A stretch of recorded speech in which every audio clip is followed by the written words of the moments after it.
Porfirio Díaz es el personaje más controvertido de la historia de México. Las políticas que llevó a cabo durante su mandato, aunadas al fuerte control y represión que ejerció durante el mismo, fueron fundamentales para que los caudillos revolucionarios crearan una imagen negativa de él a la caída de su régimen. Tiempo después, con el debilitamiento del partido hegemónico que gobernó México, se abrieron las puertas a nuevos métodos de investigación historiográfica, no solo de él, sino también de las prácticas gubernamentales implementadas mientras ocupaba la silla presidencial mexicana. Es por esto que nos daremos a la tarea de indagar en los diferentes modelos de la historiografía porfiriana, para, de esta forma, lograr entender los porqué de esta transformación e indagar en las diferentes formas en que se utilizaron los discursos existentes para fines diversos. Ejemplo de ello fue la utilización de la idea negativa sobre Díaz, que permitió la creación de un partido hegemónico resultado de la Revolución Mexicana. La historiografía porfiriana, según el historiador británico Paul Garner, puede dividirse en tres categorías principales, cada una con una cronología, enfoque y distorsiones propias. Estas divisiones historiográficas son, en orden cronológico, porfirismo, antiporfirismo y neoporfirismo. El porfirismo resalta la longevidad del régimen en contraste con los gobiernos en México que le antecedieron en el siglo XIX y su éxito al lograr una estabilidad y paz políticas en un periodo prolongado. Esta corriente también enfatiza en las cualidades personales que justificaban que Díaz monopolizara el oficio de gobernar durante 35 años, su dedicación, tenacidad, valentía, entre otros. Se procuraba mostrar la imagen del patriarca benigno, del héroe militar, del constructor de la patria y del estadista en pleno control del destino de la nación. Resumían a Díaz como un héroe con un clásico molde republicano. Esta veneración a la personalidad de Porfirio Díaz se incrementó luego de su tercera reelección en 1882 y vio su apoteosis en las fastuosas fiestas del centenario de la independencia de México. Las reverencias contemporáneas hechas a Díaz como patriarca y héroe nacional se encuentran con mayor claridad en una serie de hagiografías que aparecieron con mayor frecuencia entre 1900 y 1910, sobre todo en vísperas de la conmemoración del primer centenario de la independencia. Quizá no sorprenda que las manifestaciones más extremas del porfirismo surgieran de la pluma de oaxaqueños. En una compilación realizada con motivo del centenario de la independencia de México, Andrés Portillo exalta el progreso material de Oaxaca y la contribución hecha por oaxaqueños destacados. Específicamente se refiere a Benito Juárez y a Porfirio Díaz. Ambos, en sus palabras, habían contribuido al desarrollo nacional, pero se refería específicamente a Díaz como un héroe patriota y romántico. También se encuentran ejemplos de adulación a Díaz como un patriarca en todo el aspecto social mexicano porfirista, desde los habitantes de los remotos pueblos rurales hasta los miembros de su gabinete y los íntimos del señor presidente. Entre su correspondencia personal hay numerosos ejemplos de peticiones por la bondad del patriarca expresadas en un lenguaje muy emotivo. Estas misivas iban desde solicitudes para que Díaz fuese padrino de gran cantidad de niños hasta súplicas de autoridades de los pueblos para que el patriarca interviniese en la búsqueda de alguna solución a una gran variedad de problemas locales. Las alabanzas a Díaz de parte de sus contemporáneos no solo llegaron de quienes lo apoyaban políticamente. Quizá la más improbable de las alabanzas a este personaje fue la de Francisco Madero, ¿sí? El hacendado coahuilense que inició la revolución que sacaría al viejo dictador del poder, además de ser el primer mandatario mexicano a la caída del régimen.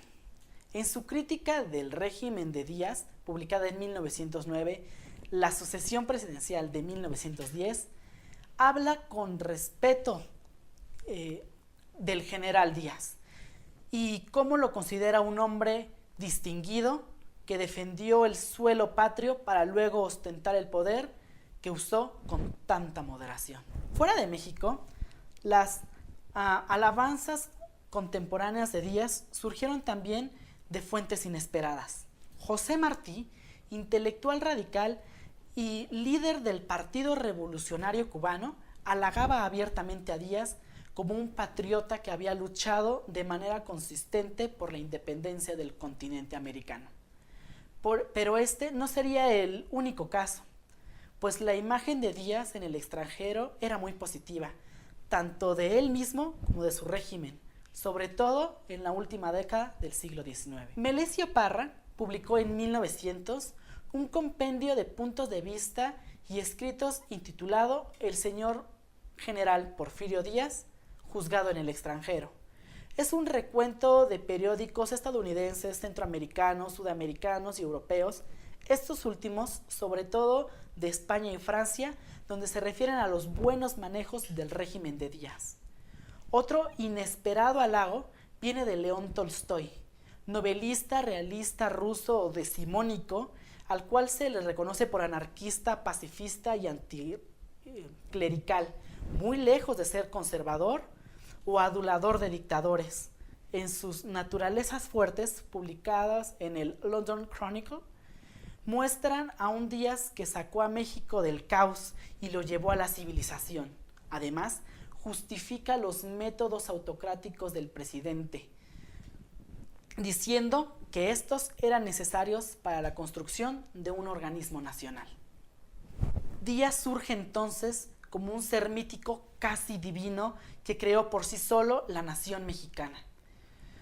Sus contemporáneos americanos llegaron a verlo como el Moisés y Josué de la nación mexicana, o a compararlo con Alejandro el Grande, Julio César, Napoleón o Lincoln. Las descripciones y referencias que con mayor frecuencia usaban los admiradores de Díaz eran las escritas por José Godoy en 1909 en su libro Porfirio Díaz, President of Mexico, donde destaca las virtudes económicas del régimen y hacía énfasis en su patriotismo y moralidad personal, destacando su origen humilde. Luego de la revolución que aconteció en México en 1910, la imagen de Díaz fue sustituida rápidamente por el envilecimiento y el rencor, mismos que se convirtieron en norma para referirse a este personaje y a su mandato. Aunque su imagen fue denigrada, la forma de gobernar de Díaz fue implementada luego por los gobiernos emanados de la revolución. Entre otras cosas, por ejemplo, la forma actual de ver al presidente de la República como un ente inalcanzable solo visto en pinturas o retratos es igualmente herencia porfiriana, al igual que la fuerte represión y control mediático que se ejerció durante los años siguientes a la gesta revolucionaria mexicana. Esta forma de ver a Porfirio como un traidor sería la forma en que se crearía un nuevo México, el del partido hegemónico, el del nacionalismo estéril, ayudado siempre de la deshonra a la imagen del antiguo general. Como ya se ha mencionado, una de las principales consecuencias de la Revolución Mexicana fue la destrucción del culto a Porfirio Díaz. Nacieron con ello el antiporfirismo, que de igual manera se convirtió en algo igual o más poderoso que su antecesor. Aunque no fue producto exclusivo de la revolución, esta corriente creció a raíz del triunfo de la Revolución Maderista en 1911. De acuerdo a esta corriente, el régimen de Díaz era un ejemplo de tiranía, la dictadura y la opresión. Incluso el mismo don Porfirio fue condenado de corrupto, autoritario y traidor a los intereses de la patria. Esta historiografía dominó a casi 2 generaciones posrevolucionarias, hasta 1980 y 90, cuando la interpretación de este personaje y su mandato habían experimentado una clara transformación. En consecuencia de ello, se empezó a satanizar la versión oficial al tiempo que se abrían nuevos horizontes de estudio historiográfico más positivos. Desde la perspectiva de la historia oficial, antiporfirista, posrevolucionaria, Díaz se convirtió, en palabras de Filomeno Mata, en el monstruo del mal, la crueldad y de la hipocresía. A la par de esto, En el mundo se comenzó a tratar al expresidente como un tirano despiadado, influenciado en gran parte por el libro México Bárbaro del periodista estadounidense John Kenneth Turner, publicado en 1909, quien lo definiría como el más colosal de los criminales de nuestro tiempo. Asimismo, los ejemplos más virulentos del antiporfirismo en México se encuentran en los años 20. El principal exponente de esta corriente fue Luis Lara Pardo, quien en su libro De Porfirio Díaz a Madero, publicado en 1921, ataca al régimen dictatorial diciendo que bajo la abundancia y la prosperidad comenzaron a aparecer la crueldad y la intransigencia, la ambición sin límites y el egoísmo del César. Otros escritores del periodo compartían esta imagen y estaban más interesados en la demonización que en la precisión histórica. Este tipo de interpretaciones del régimen de Díaz se oficializaron, haciendo énfasis en el autoritarismo y la tiranía del régimen. Más tarde, en los años 40, historiadores como José Valadez, Jesús Reyes Heroles y Daniel Cosío Villegas congeniaron con este tipo de ideas. Fue este último quien, en una de las obras que coordinó, denominada Historia Moderna de México, en sus apartados dedicados a la época de Díaz, designaría este periodo como el Porfiriato, término que hasta ahora sigue siendo utilizado. La visión porfirista dogmática fue expresada con mayor fuerza por Jesús Reyes Heroles, quien, investigando sobre el liberalismo mexicano, negaba a Díaz o a su régimen cualquier mérito dentro de la tradición liberal del siglo XIX. Esta forma de hacer historiografía de un tiempo y personajes tan controvertido fue prácticamente la que cooptó la atención e interés de los gobiernos emanados de la Revolución. Y este tipo de historiografía serviría luego para sustentar la creación de un partido hegemónico mexicano que permanecería en el poder hasta el siglo XXI, proporcionando un discurso que tardaría años en ser analizado de forma crítica. La última y más reciente categorización historiográfica que nos atañe es el neoporfirismo, una interpretación más compleja que sus contrapartes. Esta corriente reflejó cambios fundamentales en las prioridades políticas, tanto del Partido Revolucionario Institucional durante sus últimos periodos al frente del Gobierno de México, como del Partido Acción Nacional en su estancia en el poder del 2000 al 2012. Este fue nutriéndose de avances historiográficos y múltiples contribuciones de los historiadores de las corrientes antes mencionadas. Pero la creación de esta nueva modalidad historiográfica se debe en gran parte a los cambios que se suscitaron dentro de la política nacional mexicana, sobre todo luego de las estrategias neoliberales tomadas por el partido dominante, PRI, en 1982. La demonología de Díaz y su régimen ha resultado ser necia y resistente durante el siglo XX, a pesar de algunos indicadores superficiales de relajación de la condena oficial. Ejemplo de ello fue la concesión del presidente Ávila Camacho dada a la segunda esposa de don Porfirio para que regresara a México.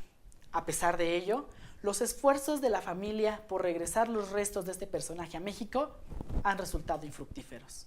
Como ya lo mencionamos, esta corriente tiene sus raíces en la respuesta de los gobiernos a la crisis política y económica, pero al mismo tiempo se ha nutrido de una nueva evaluación de la época surgida del ingenio de nuevas generaciones de historiadores sin que estos se asuman como neoporfiristas.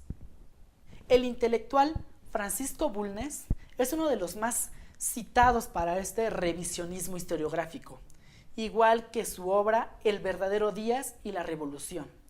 De igual manera, Ángel Taracena y Fernando Orozco Linares, quienes critican en sus obras el cómo se dan vuelo en ultrajar la memoria del general, faltando gravemente a la verdad. De la generación contemporánea de historiadores, Enrique Krauss ha sido el defensor más importante de la interpretación equilibrada de la figura de Díaz y su régimen. Él ha puesto hincapié en el importante paralelismo entre el régimen de Díaz y el de la época de dominio absoluto del PRI. El retrato de Porfirio Díaz como un dictador brutal siguió una lógica muy clara relacionada directamente con el proceso de mitificación de la Revolución Mexicana, pues desde la perspectiva del México posrevolucionario, la justificación principal de dicha revolución fue la expulsión de lo que llegó a considerarse una dictadura opresiva y tiránica.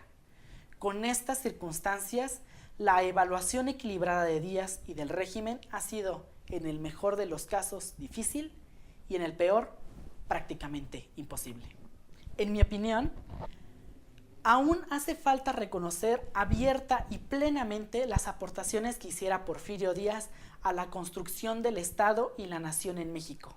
Así pues, la prueba final de aceptación oficial y de reconciliación histórica con el legado de Díaz se hará realidad únicamente cuando los restos del otrora héroe de las Américas se retiren del cementerio parisino de Montparnasse para cumplir su última voluntad, la de ser enterrado en su natal Oaxaca.